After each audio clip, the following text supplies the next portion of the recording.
¿Qué tal, amigos?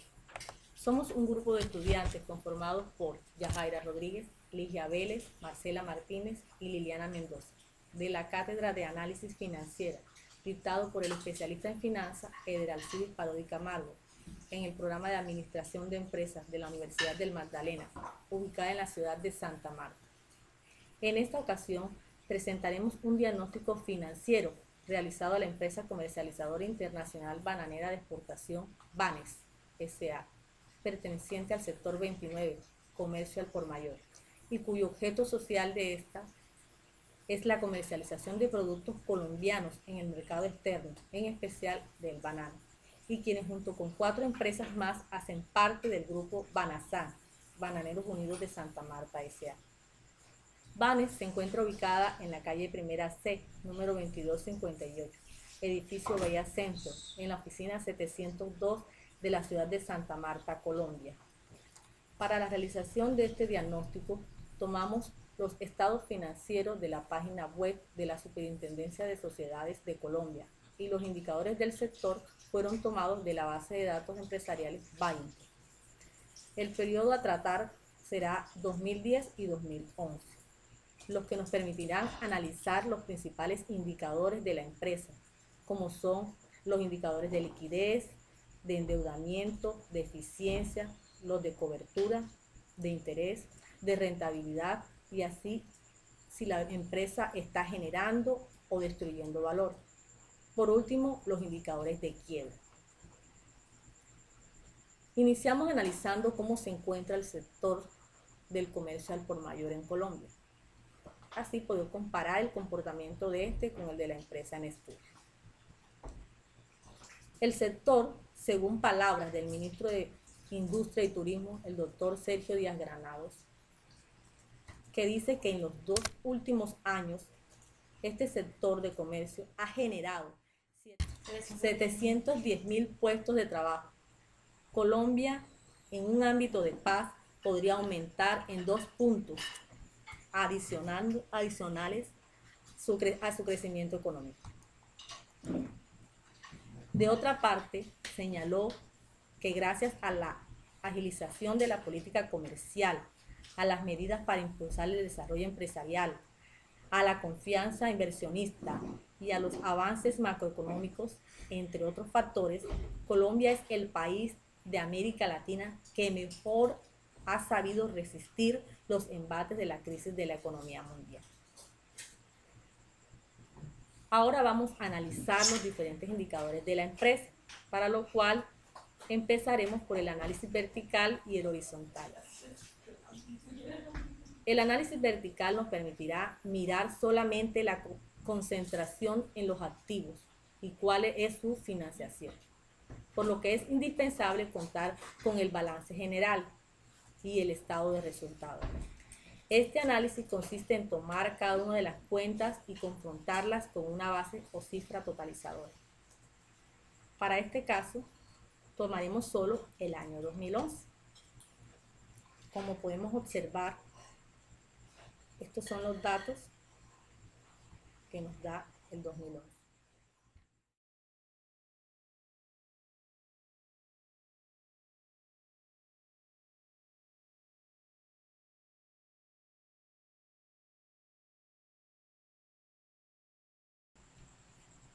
Continuamos con los indicadores de liquidez, que es la capacidad de la empresa para responder en el corto plazo con sus obligaciones.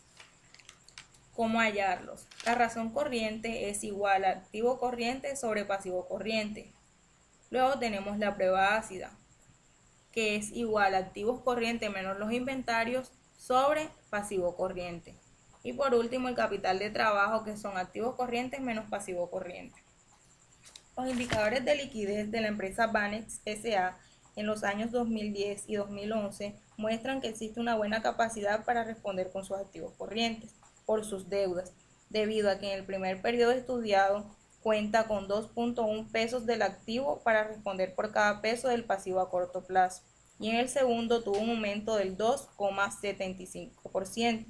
Y además los activos corrientes no tienen dependencia de los inventarios, lo que la hace más flexible al momento de cubrir las obligaciones financieras, además de que la empresa cuenta con una gran cantidad de recursos para trabajar en los dos periodos estudiados. Esto deja ver la importancia de sus deudas están financiadas en el largo plazo. Continuamos con los indicadores de endeudamiento. Estos nos permiten establecer el nivel de endeudamiento de la empresa o, lo que es lo mismo, la participación de los acreedores sobre los activos de la empresa. Los más usados de estos son el nivel de endeudamiento, que se halla dividiendo el total del pasivo sobre el total del activo. El nivel de endeudamiento sin valorización se halla dividiendo el total del pasivo sobre el total del activo menos valorización. El porcentaje de financiación concentrada en los activos se halla dividiendo los activos fijos sobre el patrimonio líquido.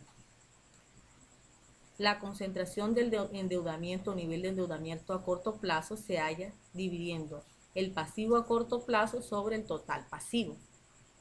Los niveles de endeudamiento sobre las ventas se halla dividiendo el total pasivo sobre las ventas. Las gráficas nos muestran que esta empresa ha sido financiada en un 45% por terceros durante los dos periodos de estudio y que debido a que esta es una empresa exportadora, su valorización refleja una gran participación en el momento del endeudamiento y se nota en los porcentajes del nivel de endeudamiento sin valorización durante los 2 años con un promedio del 60%, que tiene un alto porcentaje en la participación de los activos fijos del 280,20 y 242,016%. Y si de eso dependería el pago de las obligaciones, no se podía responder en un corto plazo. Pero la diferencia en el segundo periodo se debe a que en este disminuyó sus activos fijos, aumentó su patrimonio líquido. En cuanto al endeudamiento a corto plazo, la empresa solo maneja un porcentaje de 20 y 21% en los dos periodos. Quiere decir que debido a su reconocimiento, esta maneja el 80% de sus deudas a un largo plazo y que dichas deudas se respaldan en el 2010 con un 66,41% de las ventas y en el 2011 con un 55,31%. Y para las obligaciones financieras tan solo en un 1,73% en el primer periodo y en el segundo en 1,53%. De esas ventas, para cubrirlas, se observa una recuperación del endeudamiento en todos los niveles para el año 2011, debido a las nuevas políticas que benefician a los exportadores y al sector agrícola del país.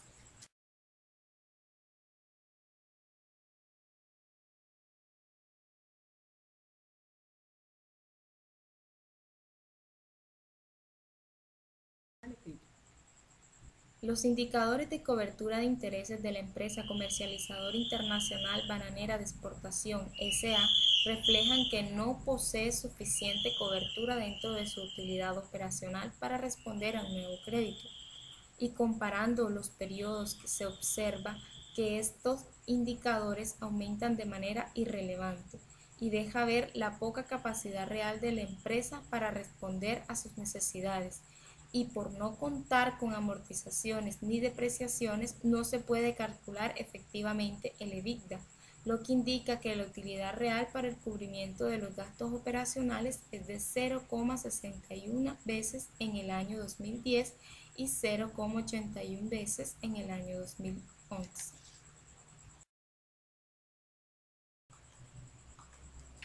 Indicadores de actividad y eficiencia. Estos indicadores nos sirven para saber qué tan eficiente es la empresa al momento de utilizar sus recursos. En los siguientes cuadros mostramos la rotación del patrimonio líquido y los dos periodos, en este caso 2010 y 2011. La división de las dos cuentas del patrimonio líquido, que en este caso son ventas netas y patrimonio líquido, nos da un valor de 2,34 veces para el año 1. En la rotación del activo total se contraponen las dos cuentas de ventas netas y activo total. el cual nos da el valor de 0,68 también en veces para el año número 1. En la rotación de cartera tenemos el año 1 y el año 2. Tenemos las cuentas de ventas netas y cuentas por cobrar. La división de estos dos valores nos da un valor de 19.45 veces. Es decir, que estoy recogiendo mi cartera cada 19,45 días al año. En el periodo de cobro tengo las cuentas de cuentas por cobrar y ventas netas. La división y la previa multiplicación por 365 nos da un valor en días. Y en la rotación de proveedores tenemos las cuentas de proveedores y costo de venta. Estas dos cuentas las dividimos, es decir, proveedores entre costos de ventas por 365 días. En el periodo del año 1, es decir, en el 2010, nos dio un valor de 7.97 días. Es decir, mi inventario lo estoy volviendo efectivo cada 7.97 días.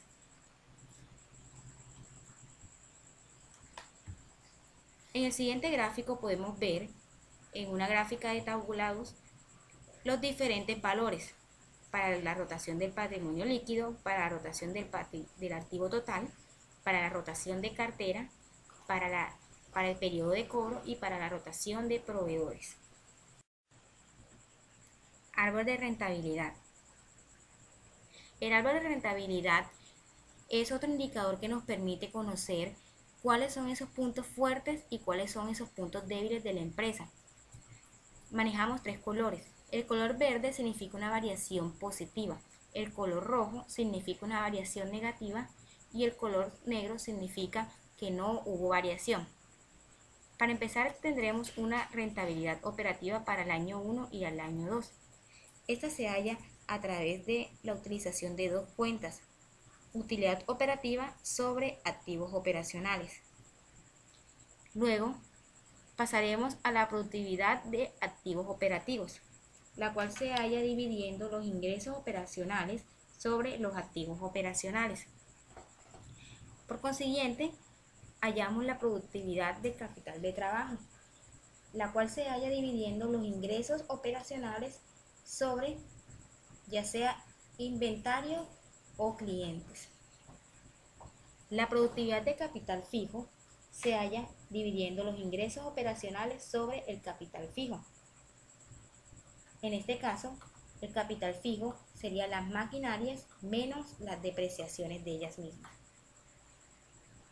Los días de recaudo del cliente se hallan a través de la rotación de cartera, que es la división de las ventas netas sobre las cuentas por cobrar.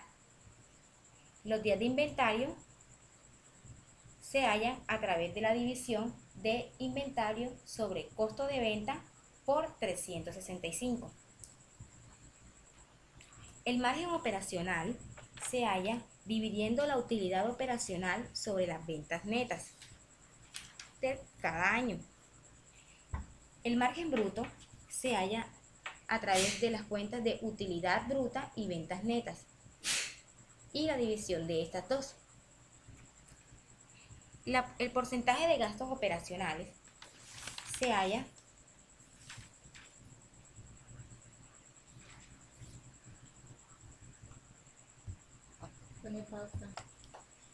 dividiendo los gastos operacionales, que en este caso serían los gastos de administración o ventas, sobre las ventas netas. Y el porcentaje de costo de venta se hallaría dividiendo el costo de venta sobre ventas netas. El porcentaje de gastos de administración se halla dividiendo los gastos de administración sobre ventas netas.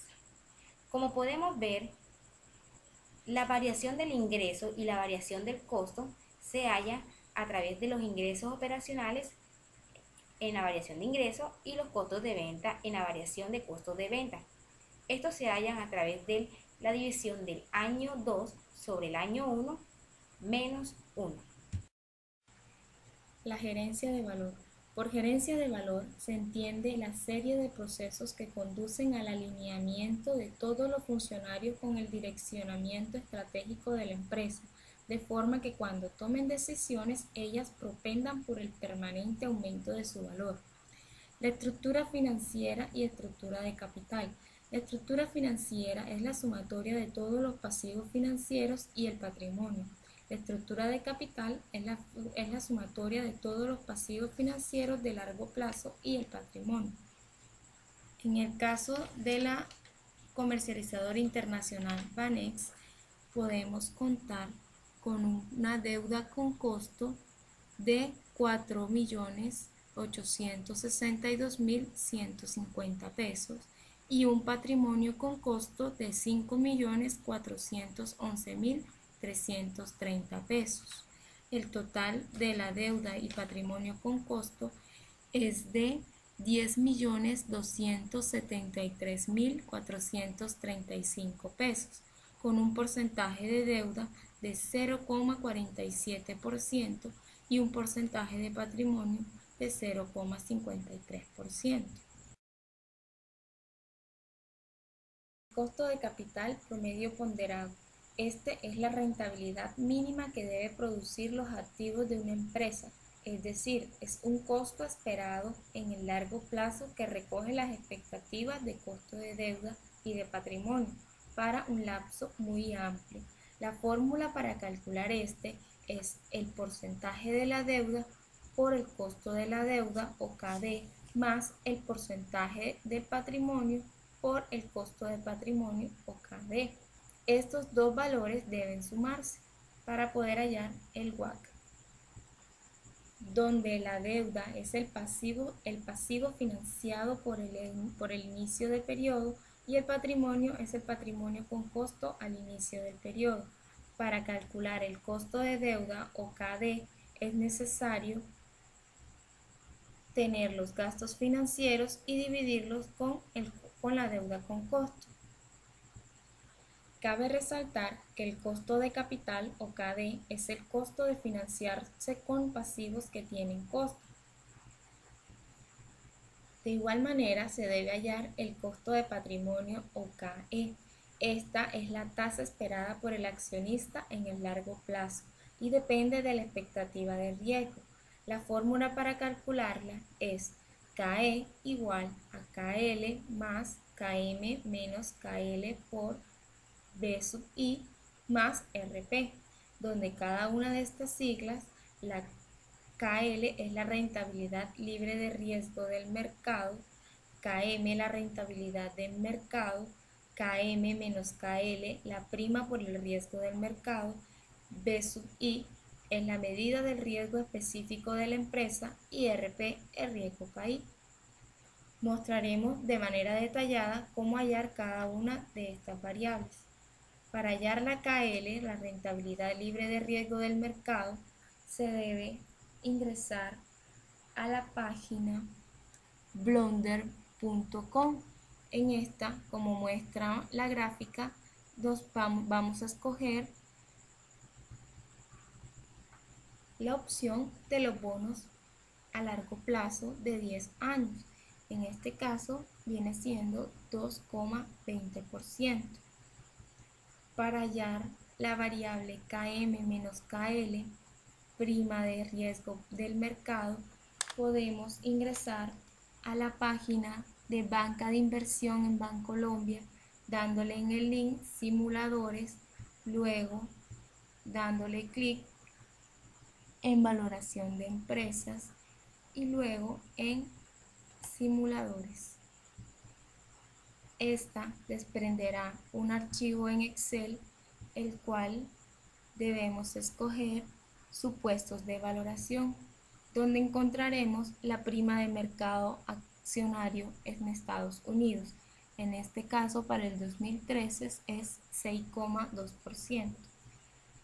Para hallar el riesgo país, podemos ingresar a la página web www.cesla.com y escoger en el indicador de riesgo país ENVI Colombia, el último dato, en este caso es 167. Luego de tener cada uno de estos datos, podemos pasar a calcular el KE. El KE tiene como variable también un beta apalancado. Este lo podemos encontrar en la página web indicada en la imagen. Esta nos dará un beta desapalancado.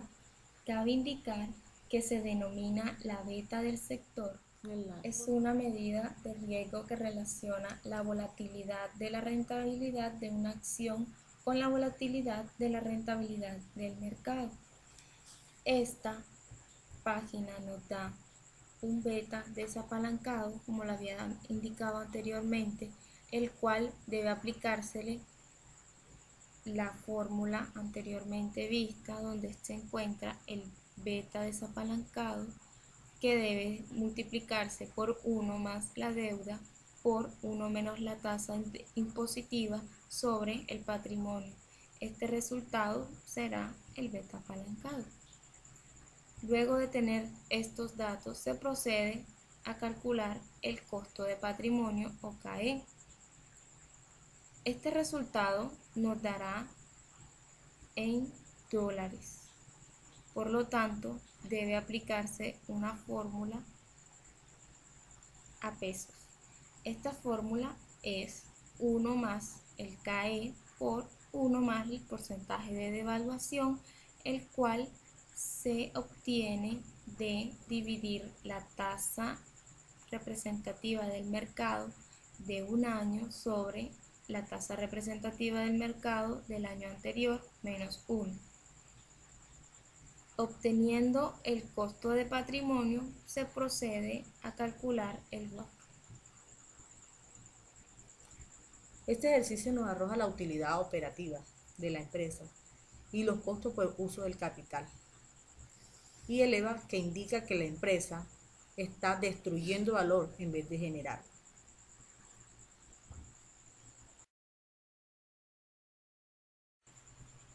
Después de haber hablado de los indicadores anteriores, analizaremos los indicadores de quiebra de la empresa, la cual se define como un estado excepcional en el orden jurídico de una persona producido por la falta o imposibilidad de cumplimiento igualitario de sus obligaciones declaradas jurídicamente. Para que una empresa sea declarada en quiebra, debe transcurrir por diferentes etapas, entre las cuales están la etapa inicial, la etapa intermedia, la etapa avanzada y la etapa final en bancarrota. Existen principalmente dos modelos de indicadores de quiebra, entre los cuales están el modelo Z2 y el modelo Fullman, que es el más asertivo de los dos.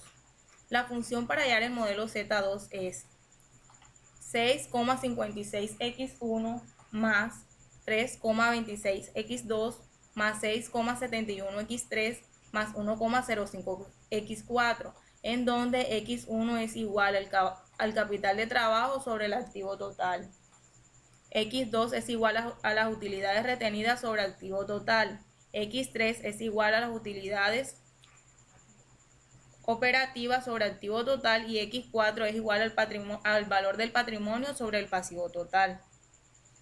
Si Z2 es mayor a 2,6, la empresa no tiene problemas de insolvencia. Lo contrario a si Z2 es menor a 1,10, significa que si la empresa sigue así, en un futuro tendrá problemas de insolvencia. Si la empresa está ubicada en una zona en donde Z2 se encuentra entre 1,11 y 2,59, se dice que la empresa no está bien definida.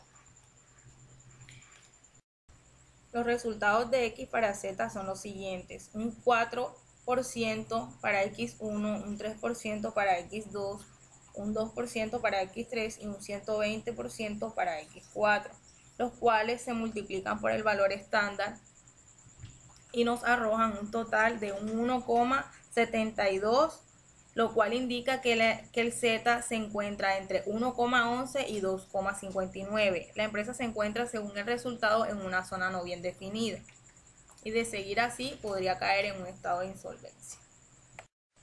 Seguimos con el modelo Fulmer, el cual tiene como función H igual a 5,528x1 más 0,212x2 más 0,073x3 más 1,270x4 menos 0,120x5 más 2,335x6 más 0,575x7 más 1,083x8 más 0,894x9 menos 6,075, en donde x1 es igual a las utilidades retenidas sobre el activo total, x2 son las ventas sobre el activo total, x3 las utilidades antes de impuestos sobre el capital contable, x4 es el flujo de caja sobre el pasivo total, x5 es la deuda sobre el activo total, x6 es el pasivo circulante sobre activo total, x7 es activo total tangible, x8 capital de trabajo sobre pasivo total y x9 logaritmo de la utilidad operativa sobre gasto financiero. Se dice que cuando H es menor a 0 la empresa puede calificarse como insolvente. A continuación mostramos los resultados del modelo Fulmer, donde x1 es igual al 3%, x2 el 82%, x3 el 24%, x4 el 5%, x5 el 37%, x6 el 10%, x7 el 2%, x8 el 8% y x9 el 0,2%. H nos muestra un resultado del 7,40. Ese resultado obviamente es mayor a 0, lo cual nos indica que la empresa puede calificarse según el método Fulmer como solvente.